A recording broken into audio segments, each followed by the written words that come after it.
कैसे हैं आप लोग। आज से मैं साइंस का नया सीरीज़ शुरू करने वाला हूं। आज मैं आपको क्लास 10 चैप्टर 1 से शुरू करने वाला हूं और हमारा स्ट्रेटजी ये रहेगा एनसीईआरटी को पूरा कवर करना और एनसीईआरटी में प्रत्येक लाइंस को पढ़ना और उससे जितने भी प्रश्न आते होंगे उन्हें बताना। तो आइए हम लोग शुरुआत करते हैं। यह हमारा फर्स्ट वीडियो है एनसीईआरटी क्लास 10 का। तो हम लोग शुरुआत करते हैं। तो आप देख सकते हैं ये फर्स्ट चैप्टर है केमिकल रिएक्शंस एंड इक्वेशंस। तो जैसे कि आप हेल्प बुक से पढ़ते हैं या फिर स्कूल में पढ़ते हैं या फिर अदर बुक्स से पढ़ते हैं और एनसीईआरटी बहुत कम ही लोग पढ़ना चाहते हैं, तो मैं एनसीईआरटी को ही सिर्फ आपको कवर कराऊंगा और हेल्प बुक से भी कुछ मैं सहायता लूँगा आगे के चैप्टर्स में, जिससे कि आपके कॉन्सेप्ट सारे क्लियर हो सकें। तो चलिए हम लोग शुरुआत करते हैं। Consider the following situations of daily life and think what happens when. यह लाइन बोलता है कि कुछ कंडीशंस जो डेली लाइफ में आपके होते हैं उसे कंसिडर करिए। जैसे पहला, milk is left at room temperature during summers. यदि हम लोग दूध को गर्मी के दिनों में सिर्फ रूम टेम्परेचर पे छोड़ दें या फिर बोलें कि फ्रिज में ना रख के उसे बाहर रखें तो क्या होगा। An iron tawa pan nail is left expose to humid atmosphere. यदि एक आयरन नेल है उसको आप ह्यूमिड एटमॉस्फेयर में छोड़ दीजिए तो क्या होगा। Grapes get fermented. ग्रेप्स का फर्मेंटेशन होता है तो वो क्या होता है। Food is cooked. यदि फूड को खाना को पकाया जाता है तो उससे क्या होता है। Food gets digested in our body. यदि फूड का डाइजेशन हमारे बॉडी में होता है तो वो क्या होता है। We respire. हम लोग जब रिस्पिरेशन करते हैं तो क्या होता है।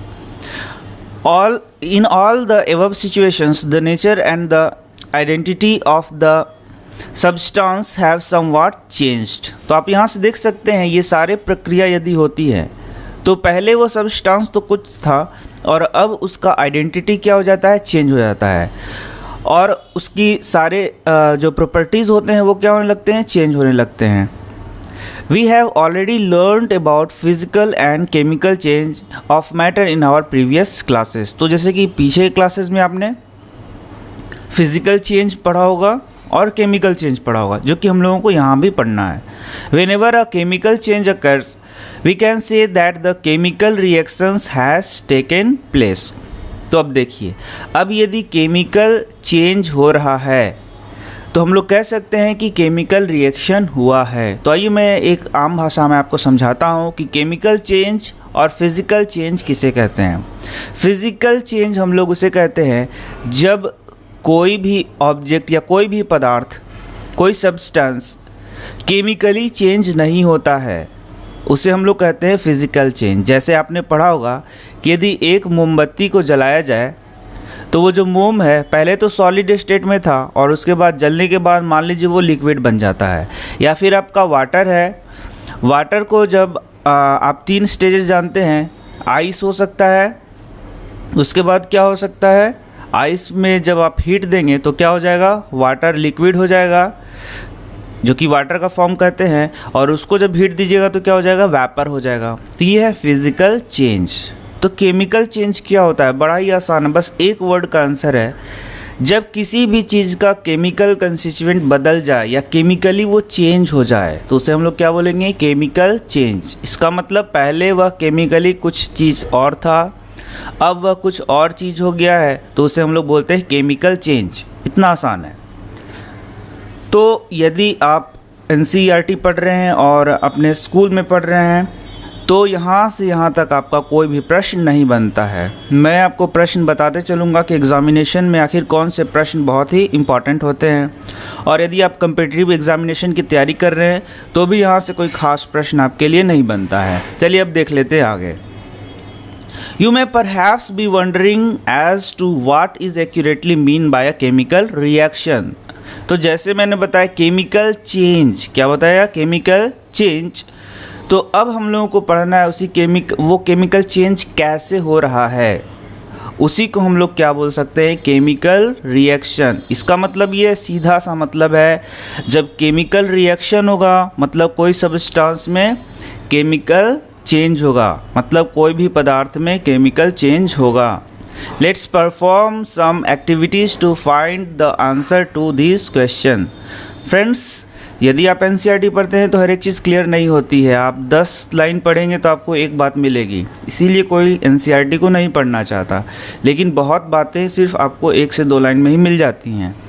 तो यही हमारा उद्देश्य है कि हम आपको एनसीईआरटी पूरा पढ़ाएं।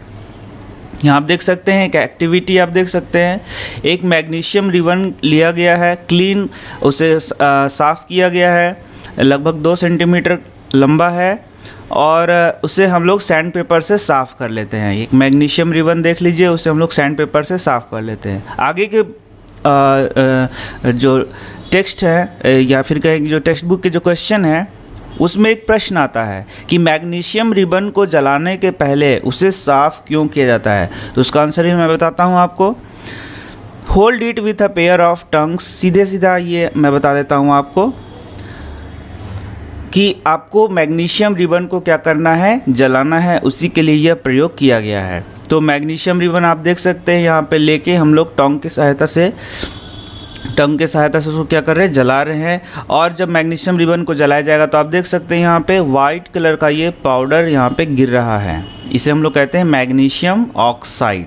ठीक है, तो burning of magnesium ribbon in air and collection of magnesium oxide in watch glass. तो आप देख सकते हैं यहाँ हम लोगों ने मैग्नीशियम रिबन को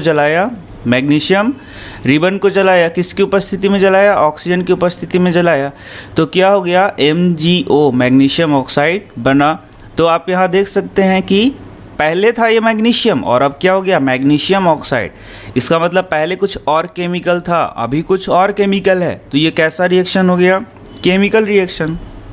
और इसमें जो हमारा पदार्थ है वह बदल गया, केमिकली वो क्या हो गया, चेंज हो गया। इसी को हम लोग बोलते हैं केमिकल चेंज, और इस प्रकार के रिएक्शन को बोलते हैं केमिकल रिएक्शन। मैं आपको एनसीईआरटी पढ़ा रहा हूँ तो उसी वहाँ पर जो सारी बातें हैं बस मैं वही आपको बताने वाला हूँ। अब यहाँ पे देख लीजिए, ये बोलता है कि मैग्नीशियम को आप जब जलाते हैं तो उसके पहले रब क्यों किया जाता है। तो यदि मैग्नीशियम को छोड़ दिया जाए तो इसके ऊपर भी मैग्नीशियम ऑक्साइड का एक लेयर बन जाता है, और ये मैग्नीशियम ऑक्साइड का जब लेयर बन जाता है तो उसे हटाने के लिए हम लोग उसे क्या करते हैं, रब करते हैं, ताकि मैग्नीशियम को जब जलाया जाए तो वो आसानी से जले।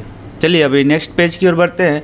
You must have observe that magnesium ribbon Burns with a Darjeeling white flame and changes into white powder. तो यह प्रयोग जो मैंने आपको दिखाया वही है कि यह वाइट पाउडर के रूप में बदल जाता है। This powder is magnesium oxide. तो चलिए अब आगे आपका पहला क्वेश्चन ये बोलता है कि what happens when magnesium ribbon is burned in a flame और इज बर्न्ड। सीधे सीधा है कि what happens when magnesium ribbon is burned. Magnesium ribbon को जब जलाया जाता है तो क्या होता है। तो जो प्रश्न आते जाएंगे मैं आपको बताते जाऊंगा, ये बहुत इंपॉर्टेंट प्रश्न आप इसे याद कर लें। It is form due to the reaction between magnesium and oxygen present in the air. तो इसका आंसर यही है कि मैग्नीशियम ऑक्साइड बनता है और यहाँ पे रिएक्शन होता है किसके बीच में, मैग्नीशियम और ऑक्सीजन के बीच में होता है। तो ये ऑक्सीजन कहाँ प्रेजेंट है, एयर में प्रेजेंट है, जैसा आप सभी जानते हैं। इसके बाद देख लीजिए, एक और एक्टिविटी दिया गया है, take a few zinc granules in conical flask और टेस्ट ट्यूब। तो आप यहाँ जिंक ग्रैनुअल्स ले सकते हैं और यहाँ पर कॉनिकल फ्लास्क में जिंक ग्रैनुअल्स के बाद इसमें क्या करना है आपको, डाइल्यूट हाइड्रोक्लोरिक एसिड या सल्फ्यूरिक एसिड। इसका मतलब डाइल्यूट HCl या H2SO4 या आपको यहाँ क्या करना है, डालना है। तो आप देखेंगे कि इससे क्या निकलेगा, H2 गैस निकलता है। तो ये बहुत ही इम्पॉर्टेंट यहाँ एक और प्रश्न है। यहाँ आप देख सकते हैं प्रत्येक लाइन से आपको प्रश्न बनाना है और उसका उत्तर भी देख लेना है। तो ये आगे के चैप्टर्स में भी आपको पढ़ना है, एसिड के चैप्टर में भी ये पढ़ना है। तो दूसरा क्वेश्चन लिख लीजिए। क्वेश्चन ये है, what happens when zinc granules reacts with dilute H2SO4 और HCl। तो आप पॉज करके प्रश्न को लिखते जाएं और आंसर तो आपको मैं बता ही रहा हूँ। प्रश्न ये है, what happens when zinc granules react with dilute H2SO4 और HCl। तो इसका आंसर सीधा सीधा है H2 गैस निकलता है। क्या निकलता है, H2 गैस, मतलब हाइड्रोजन गैस लिबरेट होता है। तो यहाँ भी देख सकते हैं, पहले था जिंक ग्रैनुअल्स थोड़ा सा मैं ऐसे कर देता हूँ, जिंक ग्रैनुअल्स, पहले क्या था जिंक ग्रैनुअल, और ये किससे रिएक्ट कर रहा है, H2SO4 से रिएक्ट कर रहा है, किससे रिएक्ट कर रहा है, H2SO4 से, और उसके बाद क्या बना देता है, ZnSO4 और प्लस क्या देता है, H2 गैस देता है। तो यदि ये H2 गैस देता है तो पहले तो जिंक था, अब ये जिंक नहीं रह गया, अब ये ZnSO4 बन गया। इसका सीधा मतलब है कि केमिकल चेंज हो गया। तो कौन सा रिएक्शन हो गया, केमिकल रिएक्शन हो गया। ठीक है, इसी प्रकार हम और आगे बढ़ते हैं। From the above three activities, we can say that any of the following observation help us to determine whether a chemical reaction has taken place. तो यहाँ से एक और प्रश्न जो कि आपके एग्जामिनेशन में पूछा जाएगा, यदि आप CBSE बोर्ड से हैं तो ये प्रश्न आपसे पूछा जा सकता है। यह प्रश्न आप लिख लें। प्रश्न ये है, what are the observations that helps us to determine whether a chemical reactions has taken place और नॉट। वे कौन से ऑब्जर्वेशन है जो कि यह बताते हैं कि केमिकल रिएक्शन हुआ है या नहीं हुआ है। इसका आंसर आप देख सकते हैं यहाँ पे। तो यदि कोई भी केमिकल रिएक्शन हुआ है तो क्या क्या हो सकता है, पहला है तो state change, change in state, state change हो सकता है, मतलब एक स्टेट से दूसरे स्टेट में आ सकता है। कलर उसका क्या हो सकता है, चेंज हो सकता है, पहले कुछ और कलर था, जैसे नेल का कलर आप देख सकते हैं, नेल का कलर पहले कुछ और होता है और जब इसमें जंग लग जाता है तो उसका कलर बदल जाता है। इवोल्यूशन ऑफ गैसेस, यहाँ जो आपने प्रयोग देखा इसमें H2 गैस निकलती है, तो ये भी क्या है, इसका पहचान है कि यहाँ केमिकल रिएक्शन हुआ है। या फिर चेंज इन टेम्परेचर, बहुत सारे ऐसे रिएक्शंस होते हैं जिनको करने पे बहुत ज़्यादा वहाँ पे हीट का फॉर्मेशन होता है, या बहुत ऐसे रिएक्शन है जहाँ पे हीट की आवश्यकता होती है। तो ये हम लोग आगे पढ़ने वाले हैं आगे के पेजेस में। तो ये है सारे वे ऑब्जर्वेशन जो कि बताते हैं कि केमिकल रिएक्शन हुआ है। तो ये आपका तीसरा प्रश्न था। तो इस प्रकार से आप क्वेश्चन आंसर के रूप में पूरे NCERT को पढ़ेंगे तो आपको पता होगा कि आखिर एग्ज़ाम में कौन सा प्रश्न आता है, इन टेक्स्ट प्रश्न कौन कौन से आते हैं। As we observe the changes around us, we can see that there is a large variety of chemical reactions taking place around us. तो इस प्रकार हम देख सकते हैं कि varieties of chemical reactions हैं जो कि हमारे चारों तरफ environment में हो रहे हैं। We'll study about the various types of chemical reaction and their symbolic representation in this chapter. तो वही हम लोगों को इस चैप्टर में पढ़ना भी है जो कि आगे हम लोग पढ़ने वाले हैं। तो मुझे उम्मीद है कि आपको यह वीडियो ज़रूर पसंद आया होगा, क्योंकि हम लोग क्वेश्चन आंसर वाइज पढ़ रहे हैं। फ्रेंड्स, जब हम लोग क्लास में पढ़ाते हैं तो थोड़ा और बात होता है और वीडियो बनाने में थोड़ा और बात होता है। यहाँ पे कुछ मिस्टेक्स हो सकते हैं शब्द के, तो आप बुक तो आपके सामने है, तो आप उसे देखते हुए इसे पढ़ें। और मैंने ये प्लेलिस्ट बनाया है, तो आप प्लेलिस्ट को खोलें और उसमें से जो वीडियोज़ हैं उन्हें देखें। और मैं मिलता हूँ आपसे नेक्स्ट वीडियो के साथ।